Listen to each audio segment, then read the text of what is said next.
Meet China's Y-9G 4-engine radio intelligence reconnaissance aircraft.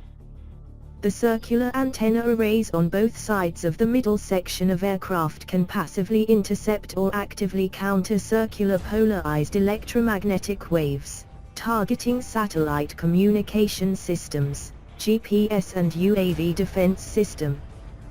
That conformal antenna at the rear part of its fuselage could more flexibly intercept electromagnetic waves without affecting aerodynamics. It is fitted with 6 large oval antennae along fuselage, 3 more antennas on tailfin as well as a chin-mounted device. During a typical electronic warfare and electronic countermeasure mission, it transmits powerful radio signals that disrupts the enemy's communications and radar systems.